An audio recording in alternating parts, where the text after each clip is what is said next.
പിതാവിൻ്റെയും പുത്രൻ്റെയും പരിശുദ്ധാത്മാവിൻ്റെയും നാമത്തിൽ ആമേൻ. കർത്താവ്, ഈ പ്രാർത്ഥനയിൽ ആശ്രയിച്ചുകൊണ്ട് ഈ പ്രാർത്ഥിക്കാൻ വേണ്ടി ഇന്നലെ തന്നെ കിടന്നുറങ്ങാൻ നേരത്ത് ഇന്നത്തെ പ്രാർത്ഥനയെ കൂടണം, എന്നിട്ട് വേണം ഇന്ന കാര്യത്തിന് പോകാനെന്ന് വിചാരിച്ച് നിയോഗം വെച്ച് കിടന്നുറങ്ങി എഴുന്നേൽക്കുന്നവരുണ്ട്. കർത്താവെ, അവിടെ കാര്യം ഇന്ന് സാധിക്കണേ ഈശോയെ. അങ്ങനെ മക്കൾക്ക് വേണ്ടി ഞാൻ പ്രാർത്ഥിക്കുന്നു, പരീക്ഷ എഴുതുന്ന കുഞ്ഞുങ്ങൾക്ക് വേണ്ടി. ആ പരീക്ഷയുടെ മേലെല്ലാം കർത്താവിൻ്റെ ഉന്നതമായ വിജയം. ഒരു ശനിയും ഞായറും പഠിച്ചതിന് ശേഷം കുഞ്ഞുങ്ങൾ പരീക്ഷ എഴുതാൻ പോവുകയാണ്. +2കാരുടെയും +1കാരുടെയും പരീക്ഷ ആരംഭിക്കാൻ പോകുന്നു. അങ്ങനെ പരീക്ഷയുടെ വലിയൊരു കാലമാണ്. കുഞ്ഞുങ്ങൾ ഡിസ്റ്റർബ് ചെയ്യപ്പെടാതിരിക്കാൻ വേണ്ടി കുടുംബത്തെ ഞാൻ ആശ്രയിച്ച് പ്രാർത്ഥിക്കുന്നു. കർത്താവ്, മാതാപിതാക്കന്മാരുടെ എല്ലാ ആധികളെയും വ്യക്തികളെയും കുഞ്ഞുങ്ങളെ എല്ലാവരെയും എവിടെയെങ്കിലും എത്തിക്കണമല്ലോ എന്ന് വിചാരിച്ചുകൊണ്ട് എന്ത് ചെയ്യുമെന്ന് പരസ്പരം ആലോചിച്ചിട്ട് ഒരു പിടിയും കിട്ടാത്ത മാതാപിതാക്കന്മാരെ പ്രത്യേകം ഈ സമയത്ത് ആശ്രയിച്ച് പ്രാർത്ഥിക്കുന്നു. അവർക്ക് ദൈവം ഒരു ആശീർവാദം, നിങ്ങൾക്കൊരു വഴി കാണിച്ചു തരും. നിങ്ങളുടെ കുഞ്ഞുങ്ങളുടെ ഒരു വിദ്യാഭ്യാസത്തിനും നിങ്ങളുടെ മക്കളുടെ ഭാവി സുരക്ഷിതമാക്കാനും നിങ്ങൾ അച്ഛൻ പ്രാർത്ഥിക്കും, മുട്ടയിൽ നിന്ന് പ്രാർത്ഥിക്കണം. അപ്പോൾ ദൈവത്തിനും മനസ്സിലാകും നിങ്ങളുടെ പ്രാർത്ഥന സീരിയസ് ആയിട്ട് എടുക്കുന്നുണ്ടെന്ന്. എന്നാൽ പിന്നെ നമ്മളുടെ പ്രശ്നം വെച്ച് കഴിഞ്ഞാൽ നമ്മുടെ പ്രാർത്ഥന സീരിയസ് ആണെന്ന്, പ്രാർത്ഥിക്കാൻ മാത്രമല്ല, നമ്മുടെ പ്രാർത്ഥന സീരിയസ് ആണെന്ന് ദൈവത്തെ മനസ്സിലാക്കാൻ കൂടി നമുക്ക് ബാധ്യതയുണ്ട്. അതുകൊണ്ടാണ് പലരും മുട്ടയിൽ നിൽക്കുന്നതും, പലരും അതുപോലെ തന്നെ അനുതാപത്തിൽ പ്രാർത്ഥിക്കുന്നതും, വിശുദ്ധിയോടെ കുമ്പസാരിച്ച് പ്രാർത്ഥിക്കുന്നതും ഒക്കെ ചെയ്തതിൻ്റെ കാരണം വെച്ചാൽ, കർത്താവേ, ഞാൻ അങ്ങയുടെ കൂടെയാണ്, അങ്ങയെ ആശ്രയിക്കുകയാണ് എന്ന് അങ്ങേക്ക് ബോധ്യപ്പെടാൻ വേണ്ടി ഞാൻ എൻ്റെ പറ്റണം, ഞാൻ ചെയ്യുകയാണ് എന്ന് പറഞ്ഞുകൊണ്ട് അവർ ചെയ്യും. കർത്താവ് അതെല്ലാം വലിയ മനസ്സോടെ സ്വീകരിക്കുക. അതാണ് അവൾക്ക് ചെയ്യാൻ പറ്റണം, അവൾ ചെയ്തു എന്നൊക്കെ ഈശോ പറയണ്ടേ. അപ്പോൾ നമ്മുടെ ഏത് തരത്തിലുള്ള പ്രവർത്തനങ്ങളെയും കർത്താവ് അത് ആത്മാർത്ഥമാണെങ്കിൽ ഈശോ അംഗീകരിക്കും. നോൻപ് കാലത്ത് ആത്മാർത്ഥതയുള്ള പ്രവർത്തനങ്ങൾ ചെയ്ത് ദൈവത്തിൻ്റെ അംഗീകാരം മേടിച്ചെടുക്കണം. അതിൽ ഈശോ പറഞ്ഞത് എന്താണ്? അവൾക്ക് ചെയ്യാൻ പറ്റണത് അവൾ ചെയ്തു, അപ്പോൾ അവൾക്കൊരു അംഗീകാരം കൊടുക്കുകയാണ് ചെയ്യുക.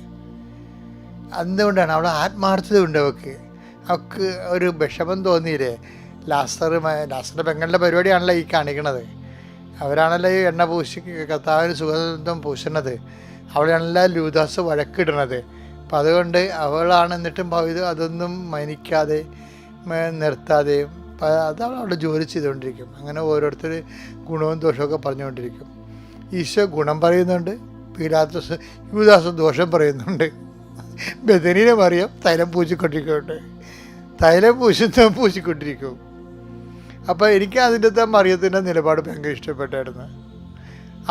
അവളത് നിർത്തുകയോ തുടങ്ങുകയോ അങ്ങനെയൊന്നുമില്ല. അവളുടെ ജോലി ചെയ്യും. അങ്ങനെ പല അഭിപ്രായങ്ങൾ വരും. പക്ഷെ ദൈവം നമ്മുടെ വർക്ക് ആത്മാർത്ഥമാണെങ്കിൽ ദൈവം നമ്മൾ അംഗീകരിക്കും.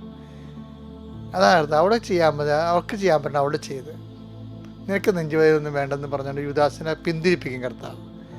അപ്പോൾ എപ്പോഴും വേണ്ടത് ചെയ്യണ കാര്യത്തിൽ ആത്മാർത്ഥത വേണം, എന്നാൽ കർത്താവിൻ്റെ അംഗീകാരം ഉണ്ടാവും. നോൻപ് കാലം ദൈവത്തിൻ്റെ അംഗീകാരം കൂടി മേടിക്കാൻ പറ്റുന്ന രീതിയിൽ നമ്മുടെ എല്ലാ പ്രവർത്തനങ്ങളും, അനുതാപം പോലും ആത്മാർത്ഥതയുള്ളതാണ്. ഈ ദിവസങ്ങളിൽ എൻ്റെ സഹോദരങ്ങൾ കൂടുതൽ ഈ കുടുംബം വിശുദ്ധിയുള്ളവരാകുകയും നമുക്ക് ചുറ്റും ഭയങ്കര സങ്കടകരമായ ഒരു വിളക്ക് കെട്ടുന്നു കഴിയുമ്പോൾ മറ്റു വിളക്കൂടി ആൾക്കാർ തല്ലിക്കെടുത്തുന്ന പോലെയാണ് കാണുന്നത്. ദൈവത്തിൻ്റെ കരുണ നിങ്ങളുടെ മേൽ ആവശ്യപ്പെട്ട് പ്രാർത്ഥിക്കുകയാണ്. നോൻപുകാലം ചൈതന്യത്തിൽ നിങ്ങൾ ചെയ്യുന്ന എല്ലാ ഉദ്യമങ്ങളും, ഇന്ന് പ്രത്യേകിച്ച് നിങ്ങളുടെ യാത്രയാകുന്ന എല്ലാ ഉദ്യമങ്ങളെയും കർത്താവ് ആശീർവദിക്കട്ടെ. നിങ്ങളുടെ എല്ലാ ഉദ്യമങ്ങളും വിജയിച്ച് ഇന്ന് തിരിച്ചു വരാൻ നിങ്ങളുടെ തടസ്സങ്ങൾ മാറുകയും രോഗികളായിട്ടുള്ളവർ, ആശുപത്രി പോകുന്നവരെല്ലാം നല്ല വാർത്തയുമായി തിരിച്ചു വരാൻ കർത്താവ് നിങ്ങൾ അനുഗ്രഹിക്കട്ടെ. നമ്മൾ ഇന്ന് വായിക്കാൻ പോകുന്ന സുവിശേഷം ഹഗ്ഗായിയാണ്. ഹഗ്ഗായി 1:6.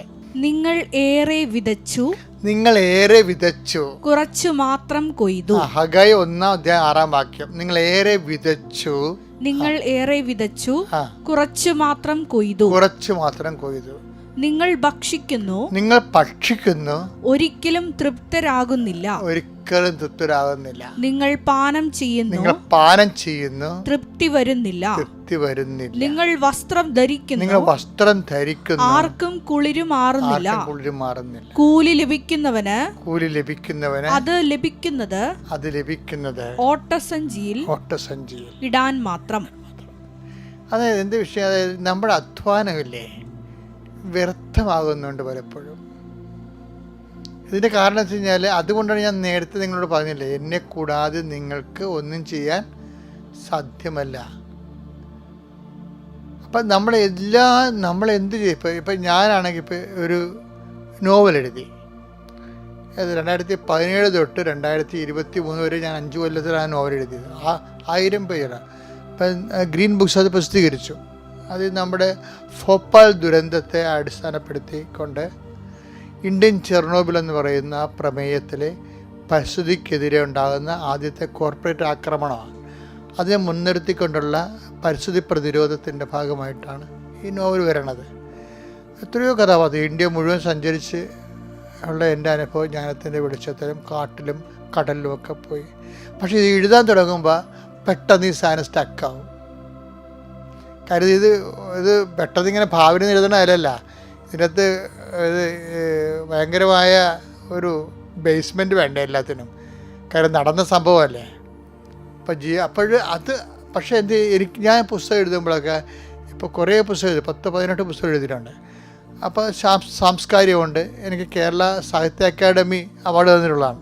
അത് അവാർഡിൻ്റെ കാര്യം പറയല്ല, ഞാൻ എഴുതുമ്പോൾ ഇടയ്ക്ക് ചില സമയത്ത് സ്റ്റക്കായി പോകും. അപ്പോൾ ഞാൻ എന്ത് ചെയ്യും? ഞാൻ സ്വർഗസ്വനാവിധാനം ചെല്ലും, പറഞ്ഞോറും ചെല്ലും, അല്ലെങ്കിൽ ഒരു ജോമാലയുടെ ഒരു രഹസ്യം മുഴുവൻ ചെല്ലും. അപ്പോൾ പിന്നെ എന്ത് ചെയ്യും? അപ്പോൾ ഞാൻ സ്റ്റക്കായ സ്ഥലത്ത് നിന്ന് കർത്താവ് എനിക്ക് ഇപ്പോൾ റെഫറൻസ് ഗവേഷണ ബുക്കാണെങ്കിൽ എനിക്ക് കർത്താവ് എന്നെ ഗവേഷണം കാണിച്ചു തരും. ഇനി അടുത്ത പോയിൻ്റ് എവിടെ നീ അന്വേഷിക്കേണ്ടത്, അത് ഏത് ബുക്കിലുണ്ട്. ഇത് ഞാൻ ഏതെങ്കിലും ബുക്ക് എടുക്കുകയാണെങ്കിൽ എനിക്ക് പറ്റിയ പോയിൻ്റ് ആയിട്ടൊന്ന് എടുത്ത് വെച്ച് തരും.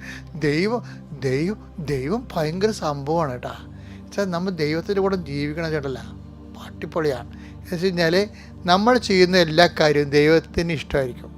അതാണ് രസം. അതുകൊണ്ട് ദൈവം നമ്മളെ ഹെൽപ്പ് ചെയ്യും. ദൈവസ്നേഹമുള്ളവർക്കുള്ള ഗുണം അതാണ്. ആ ദൈവഭേദങ്ങൾ ചെയ്യുന്ന എല്ലാ കാര്യവും ദൈവം മണ്ടത്തരം ചെയ്താലും ദൈവം കൂടെ നിൽക്കും. എന്നിട്ട് കുറച്ച് കഴിയുമ്പോൾ നമ്മൾ സ്നേഹപൂർവ്വം നാശക്കുഴിയിൽ നിന്ന് അങ്ങനെ വചനമില്ലേ, നാശക്കുഴിയിൽ നിന്ന് സ്നേഹപൂർവ്വം രക്ഷിച്ചിരിക്കുന്നത്. സങ്കീർത്തനം 103:4 വായിച്ചേ. അവിടുന്ന് നിന്റെ ജീവനെ പാതാളത്തിൽ നിന്ന് രക്ഷിക്കുന്നു. അവിടുന്ന് സ്നേഹവും കരുണയും കൊണ്ട് നിന്നെ കിരീടമണിയിക്കുന്നു. ദൈവത്തിന് ഇഷ്ടം തോന്നിക്കഴിഞ്ഞാണ്ടല്ലോ, നീ ചെയ്യുന്നതെല്ലാം ശുഭമാവുകയും ചെയ്യുമെന്ന്. അത് അങ്ങനെ നോൻപുകാലത്ത് ഇങ്ങനെയൊക്കെയാണ് വളരേണ്ടത്. അന്നെടുത്ത് നീ ചെയ്യുന്നതെല്ലാം ശുഭമാക്കുകയും ചെയ്യും. ഉൽപ്പത്തി 39:23. അവൻ ചെയ്തതൊക്കെ കർത്താവ് ശുഭമാക്കുകയും ചെയ്തു. അത് ദൈവത്തിന് ഒരു ഇഷ്ടം തോന്നിക്കഴിഞ്ഞാണ്ടല്ലോ, ചെയ്തതൊക്കെ അത് ചെയ്തെന്ന് പറഞ്ഞ ദൈവം ചെയ്തതൊക്കെ ശുഭമാക്കും. ദൈവത്തിന് അങ്ങനെ ചെയ്യാൻ പറ്റുമേ. നമ്മളോട് ഇപ്പോൾ മോസസിൻ്റെ കൽപ്പനകളിൽ ചെയ്തത് അത് ചെയ്യരുത്, ഇത് ചെയ്യരുതെന്ന് വെച്ചാൽ അങ്ങനെയല്ലേ ദൈവം കൽപ്പന കൊടുക്കുന്നത്, ഡു ആൻഡ് ഡു നോട്ട് എന്ന് പറഞ്ഞ്.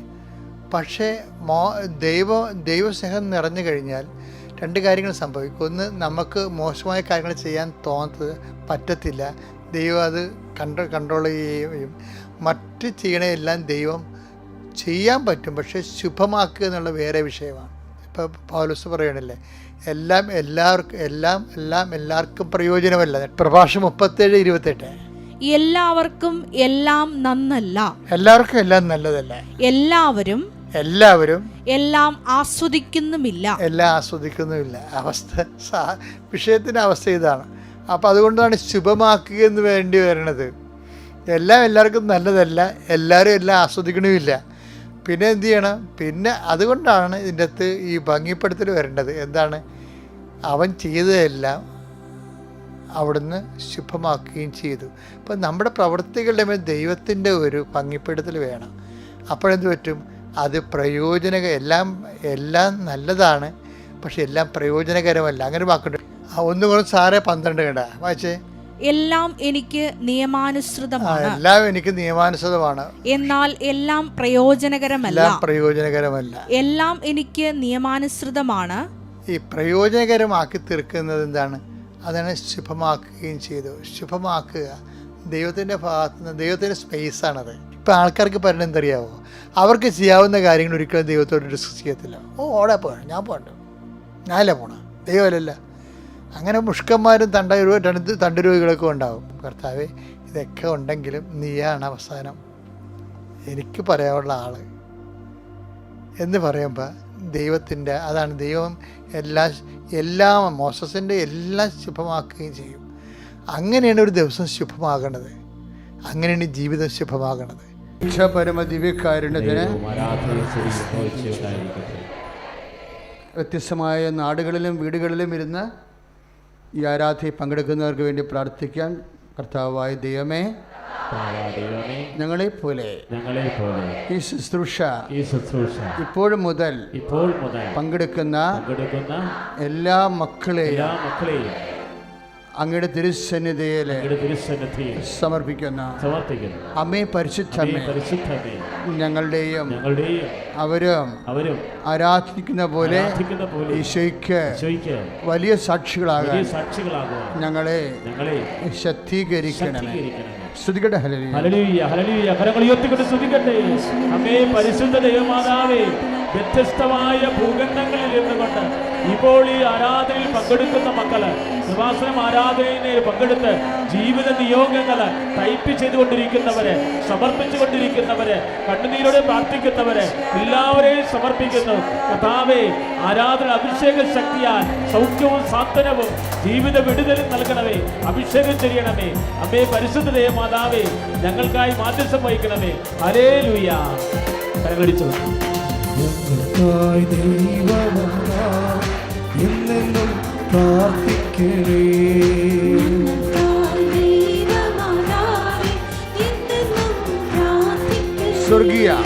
സ്വർഗീയ മന്നവഹിക്കും വാഗ്ദാന പേടകമേ,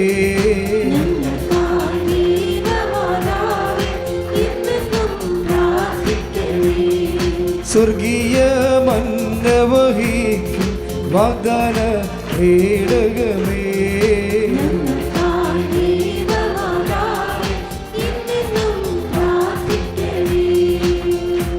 പരിശുദ്ധ പരമദിവ്യകാരുണ്യത്തിന് ആരാധനയും സ്തുതിയും പുകഴ്ചയും ഉണ്ടായിരിക്കട്ടെ. പ്രിയമുള്ളവരെ, നമ്മൾ നോൻപിലാണ്. സഭ, ആഗോള സഭ പരിശുദ്ധമായ നോൻപിലേക്ക് അനുദിനം പ്രത്യാഗ പ്രവർത്തനങ്ങളിലൂടെ, പരസ്നേഹ പ്രവർത്തനങ്ങളിലൂടെ ആത്മവിശുദ്ധിക്കും ആത്മശക്തിക്കും വേണ്ടുന്ന ഒരു ആധ്യാത്മിക ഒരുക്കത്തിലാണ്. നോൻപ് എൻ്റെ അരൂപിയിലേക്ക് വന്നുകൊണ്ടിരിക്കുന്ന സഭയെ, പൂർണ്ണമായി നോൻപിലായിരിക്കുന്ന സഭയെ ശക്തീകരിക്കാൻ വേണ്ടി സ്തുതിക്കട്ടെ. ഹല്ലേലൂയ. കരങ്ങൾ ഉയർത്തിക്കൊണ്ട് സ്തുതിക്കട്ടെ. ഹല്ലേലൂയ.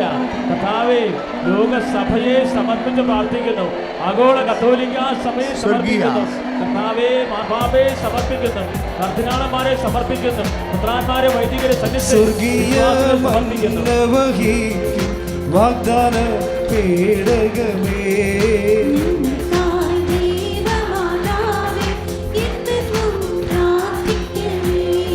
സ്വർഗീയ മന്നവഹിക്കും വാഗ്ദാന പേടകമേ,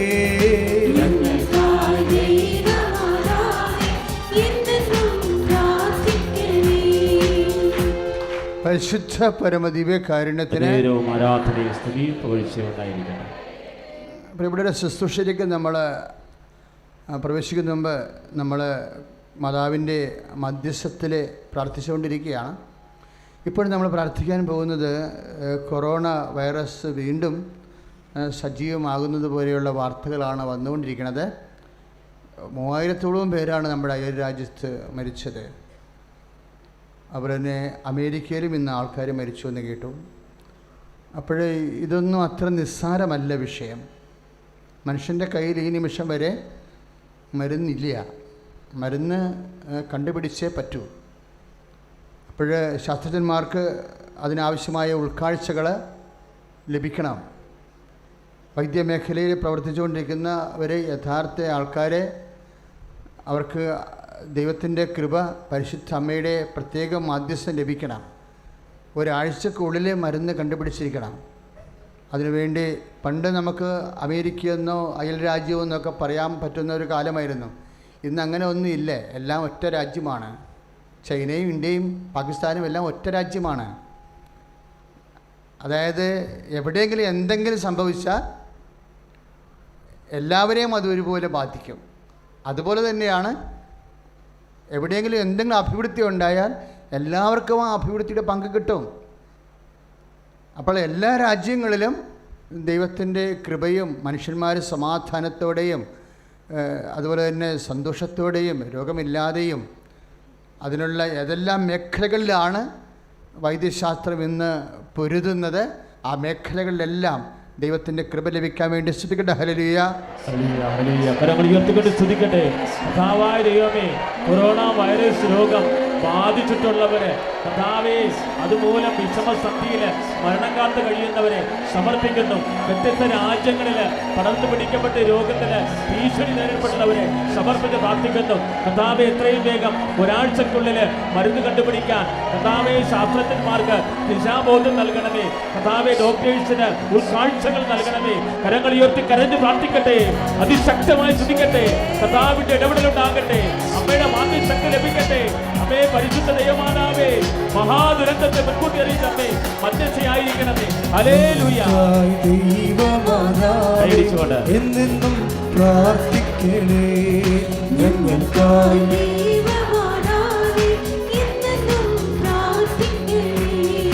സ്വർഗീയ മന്നവഹിക്കും വാഗ്ദാന പേടകമേ,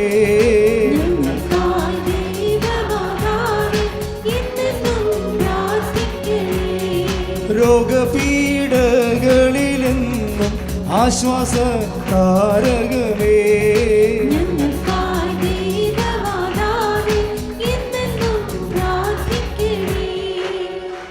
ആരാധനയുടെ ബലിപീഠത്തിലിരിക്കുന്ന കെട്ടുകണക്കിന് പുസ്തകങ്ങൾ കണ്ടില്ലേ നിങ്ങൾ? അതെല്ലാം ഈ മാസം ആൾക്കാർ എഴുതി തന്നിട്ടുള്ള രോഗങ്ങളും കണ്ണുനീരും ഭാരങ്ങളും മധ്യസ്ഥ പ്രാർത്ഥനയാണ് എഴുതി വച്ചിരിക്കണം മുഴുവനും. എല്ലാ ആരാധനയ്ക്കും നമ്മളിതുപോലെ കെട്ടുകണക്കിന് പുസ്തകങ്ങളുണ്ടാകും. ആയിരക്കണക്കിന് കുടുംബങ്ങളുടെ കണ്ണുനീരുകൾ അവർക്ക് വേണ്ടി നമ്മൾ പ്രാർത്ഥിക്കാൻ പോവുകയാണ്. അതുപോലെ തന്നെ ഒരു മിനിറ്റിൽ 20 എങ്കിലും ലൈറ്റക്കാൻ്റെ പേർ റിക്വസ്റ്റ് വരുന്നുണ്ട് ചില സമയത്ത്, അത്രയും പീക്ക് ടൈമിൽ. അപ്പോൾ അവരെല്ലാം കൃപാസനത്തിൻ്റെ ഈ ആരാധനയാണ് ആശ്രയിച്ച് വേദനയോടെ അമ്മയുടെ അടുത്ത് മാധ്യസ്ഥ സഹായം അപേക്ഷിക്കണത്. അവരെയും നമ്മൾ ഈ സമയത്ത് ഓർക്കുന്നു. ഇങ്ങനെ വ്യത്യസ്തങ്ങളായ ആയിരക്കണക്കിന് മക്കൾ ഉടമ്പടി എടുത്തു പോയിട്ടുണ്ട്. ഉടമ്പടി എടുത്തു പോയ ആൾക്കാർക്കെല്ലാം ചിലർക്ക് ഇന്ന് നിർണായകമായ ദിവസമാണ്. ചിലപ്പോൾ ഇൻ്റർവ്യൂ ആകാം, ചിലപ്പോൾ കോടതി കേസാകാം, ചിലപ്പോൾ ആശുപത്രി ഓപ്പറേഷനാകാം, ചിലപ്പോൾ വേറെ എന്തെങ്കിലും സാമ്പത്തിക വിഷയമാകാം. അപ്പോൾ ഇന്നത്തെ ദിവസം വളരെ പ്രധാനപ്പെട്ടതാണ്. അവരെല്ലാം ഓർത്തുകൊണ്ട്, ക്രൈറ്റക്കാൻ്റെ റിക്വസ്റ്റ് ഇട്ടിരിക്കുന്നവരെ ഓർത്തുകൊണ്ട്, ഇവിടെ വന്ന് മധ്യസ്ഥ പ്രാർത്ഥന എഴുതി തന്നവരെ ഓർത്തുകൊണ്ട് പ്രാർത്ഥിക്കുക.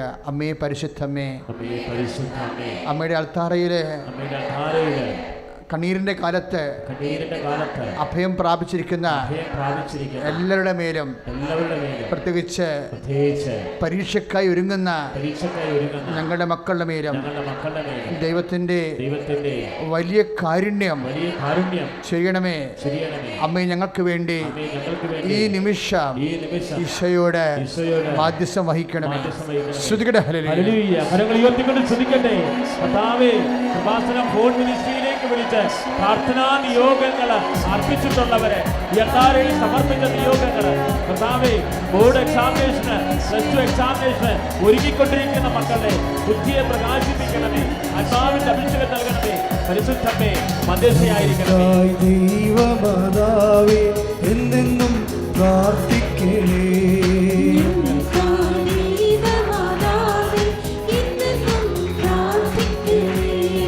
രോഗപീഠകളിലെന്നും ആശ്വാസ താരകമേ,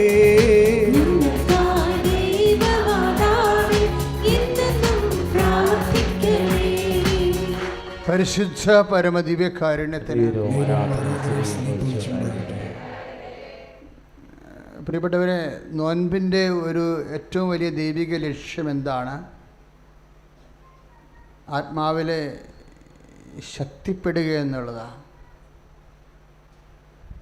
നമുക്കറിയാം, ഈശോ നോൻപ് തുടങ്ങുന്നതിന് മുമ്പും ഈശോ നോൻപ് അവസാനിപ്പിക്കുമ്പോഴും 2 വചനങ്ങൾ വിശുദ്ധ ലൂക്ക രേഖപ്പെടുത്തുന്നുണ്ട്.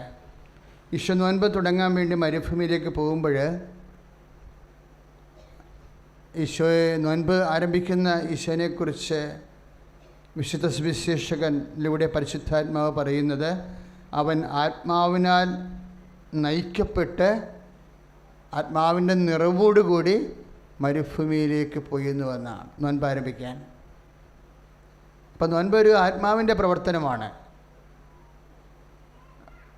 ഒരു സഭാപരമായ പ്രവർത്തനം എന്നതിനേക്കാൾ ഉപരി അതൊരു ആത്മാവിൻ്റെ പ്രവർത്തനമാണ്. ആത്മാവിനാൽ നയിക്കപ്പെടേണ്ടതാണ്. ജഡത്തിൻ്റെ അരൂപിയാൽ നയിക്കപ്പെടുത്തിരുന്ന ഒരു കാലഘട്ടത്തിൽ നിന്ന് നമ്മൾ ബൈ പറഞ്ഞതിന് ശേഷം വിട പറഞ്ഞ് ആത്മാവിനാൽ നയിക്കപ്പെടുന്ന ഒരു കാലഘട്ടത്തിലേക്ക് പ്രവേശിച്ചിരിക്കുകയാണ്. അതാണ് വിശുദ്ധ ലൂക്കായുടെ സുവിശേഷം 4:1. അവൻ ആത്മാവിനാൽ നയിക്കപ്പെട്ട് മരുഭൂമിയിലേക്ക് പോയി. Praise the Lord. അവിടെ ഉപവാസത്തിലും പ്രാർത്ഥനയിലും കർത്താവ് സമ്പൂർണ്ണമായ ഒരു കാലഘട്ടം കഴിഞ്ഞുകൂടുകയാണ്. ബൈബിളപ്പോൾ 40 7 12 ഒക്കെ പൂർണ്ണതയ്ക്ക് വേണ്ടി പറയും. ഒരു വലിയ നല്ല കാലഘട്ടം അവിടെ ആത്മാവിനാൽ നയിക്കപ്പെട്ട് ഈശോ പ്രാർത്ഥനയിലെ കഴിഞ്ഞുകൂടി. പ്രാർത്ഥന കഴിഞ്ഞ് ഉപവാസം കഴിഞ്ഞ് തിരിച്ചെത്തുന്ന യേശുവിനെക്കുറിച്ചും വിശുദ്ധ ലൂക്ക പറയും. എങ്ങനെയാണ് ആത്മാവിനെ നയിക്കപ്പെട്ടെന്നല്ല പറയണത്, പിന്നെ എന്നാ പറയണത്? അവൻ ആത്മാവിനാൽ ശക്തീകരിക്കപ്പെട്ട്. Praise the Lord. അതായത് വിശുദ്ധ ലൂക്കായുടെ സുവിശേഷം 4:14. അവൻ ആത്മാവിനാൽ ശക്തീകരിക്കപ്പെട്ട് പറഞ്ഞേ, അവൻ ആത്മാവിനാൽ ശക്തീകരിക്കപ്പെട്ട് ഗലീലിലേക്ക് മടങ്ങിപ്പോയി. Praise the Lord. അപ്പം നോൻപ് നമ്മൾ എടുക്കണത് എന്തിനാണ്? ആത്മാവിനാൽ ശക്തീകരിക്കപ്പെടാനാണ്, അല്ലേ? Praise the Lord. Hallelujah, hallelujah. അപ്പം ആത്മാവിനാൽ ശക്തീകരിക്കപ്പെട്ടിട്ട് അവൻ ഗലീലിലേക്ക് പോയത് എന്തിനാ? അവൻ്റെ ദൗത്യം ആരംഭിക്കാൻ വേണ്ടിയാണ്. അപ്പം നോൻപിന് അങ്ങനെ ഒരു ലക്ഷ്യമുണ്ട്. എല്ലാം ആരംഭിക്കണത് എങ്ങനെയായിരിക്കണം? ആ കർത്താവിൻ്റെ കൂടെ കഴിഞ്ഞതിന് ശേഷമാണ്. അതാണ് നോൻപിൻ്റെ ലക്ഷ്യം. എല്ലാം ആരംഭിക്കണത്, എല്ലാ നല്ല കാര്യങ്ങളും എല്ലാ ദൗത്യങ്ങളും ഈശോ ആരംഭിച്ചത് നോൻപോടുകൂടിയും ഉപവാസത്തോടും കൂടിയാണ് ആരംഭിച്ചത്. ഇപ്പം നമ്മൾ വീട് ലഭിച്ച സാക്ഷ്യങ്ങൾ എന്തുമാത്രം കേട്ട്, അല്ലേ? കുഞ്ഞുങ്ങൾക്ക് ജോലി ലഭിച്ച സാക്ഷ്യങ്ങൾ കേട്ടു. അതുപോലെ തന്നെ വിവാഹം ഒത്തുവന്ന സാക്ഷ്യങ്ങളും കുഞ്ഞുങ്ങളെ ലഭിച്ച സാക്ഷ്യങ്ങളും എല്ലാം കേട്ടു. അപ്പോൾ എല്ലാ നല്ല കാര്യങ്ങളും ആരംഭിക്കും മുമ്പ് ഈശോ നമുക്ക് തന്ന മാതൃക എന്താ? നോൻപാണ്. ശരിക്കും നമ്മളത് വന്ന് ഈ പെസഹായുടെ ഒരു കാലഘട്ടത്തിലേക്ക് മാത്രമായിട്ട് അനുഷ്ഠിച്ച് ചുരുക്കുകയാണ് ചെയ്യണത്.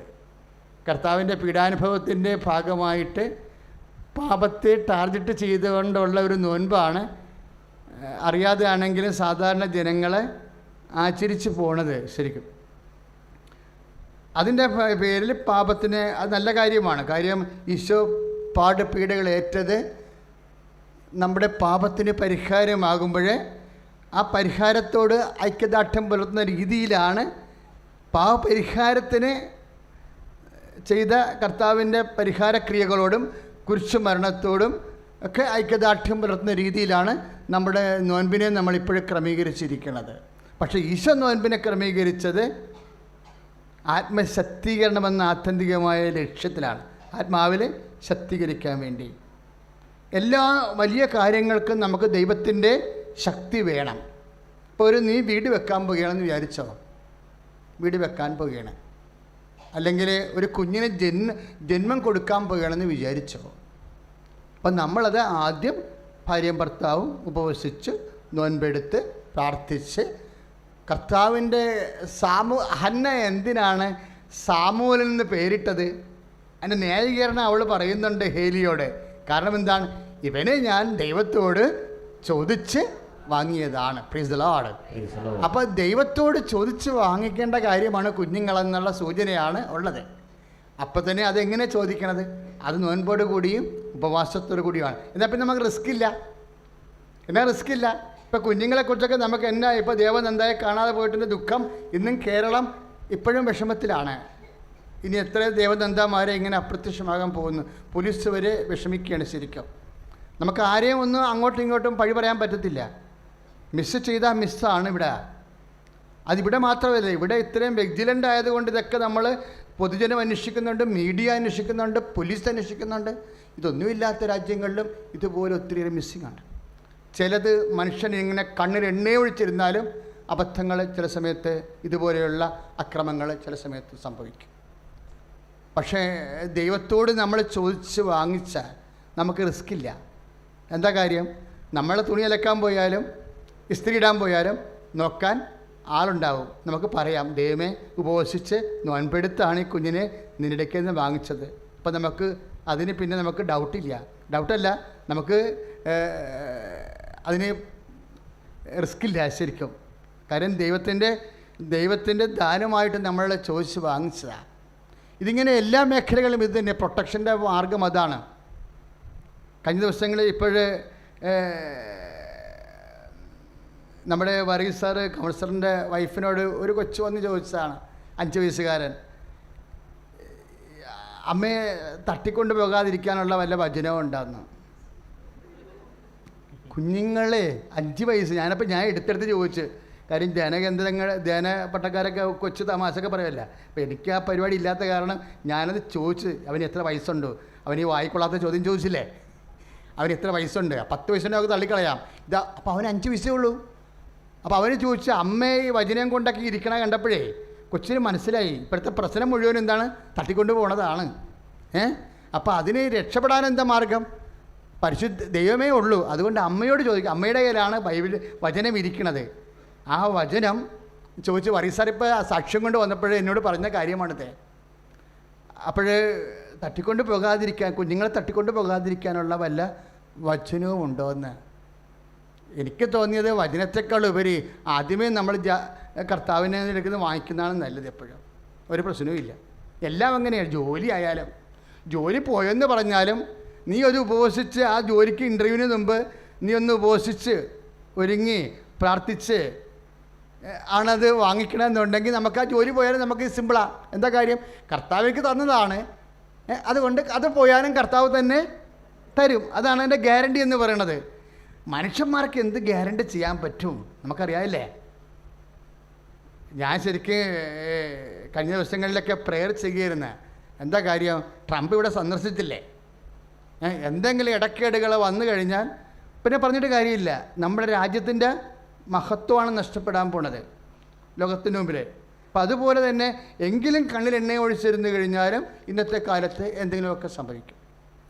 ദൈവത്തിന് മാത്രമേ ഫുള്ളായിട്ട് നമുക്ക് ഗ്യാരണ്ടി തരാൻ പറ്റത്തുള്ളൂ. അപ്പം അതുകൊണ്ട് നോൻപിൻ്റെ ഏറ്റവും വലിയ ലക്ഷ്യം എന്താണ്? ദൈവത്തിന് വിഷയങ്ങളെ ഏൽപ്പിക്കുക. നീ വീട് വെക്കുമ്പോഴായാലും ഒരു വിദൂര യാത്രക്ക് പോയാലും ശരി, ഒന്ന് ഉപവസിച്ച്, ഒന്ന് പാപ സങ്കീർത്തനം ചെയ്ത്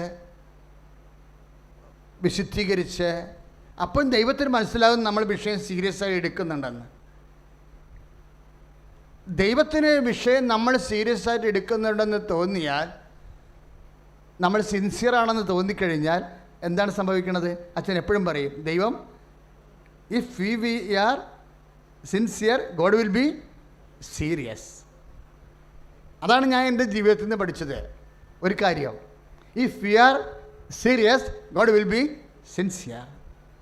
നമ്മൾ ആത്മാർത്ഥമായിട്ടാണ്, അതാണ് നമ്മൾ ആത്മാർത്ഥമായിട്ടാണ് വിഷയം ചെയ്യണമെന്ന് ദൈവം തോന്നിയാൽ പിന്നെ ദൈവം സീരിയസ് ആയിരിക്കും, നമ്മളെ വിട്ട് പിരിയത്തില്ല. അതുതന്നെയാണ് ഏറ്റവും വലിയ പ്രൊട്ടക്ഷൻ. നോൻപാണ് ഏറ്റവും വലിയ സംരക്ഷണം. സ്തുതിക്കട്ടെ, ഹല്ലേലൂയ. കരങ്ങൾ ഉയർത്തിക്കൊണ്ട് സ്തുതിക്കട്ടെ. കർത്താവേ, വലിയ നോമ്പിനെ സമർപ്പിച്ച് പ്രാർത്ഥിക്കുന്നു. നോമ്പെടുക്കുന്ന വ്യക്തികളെ സമർപ്പിച്ച് പ്രാർത്ഥിക്കുന്നു.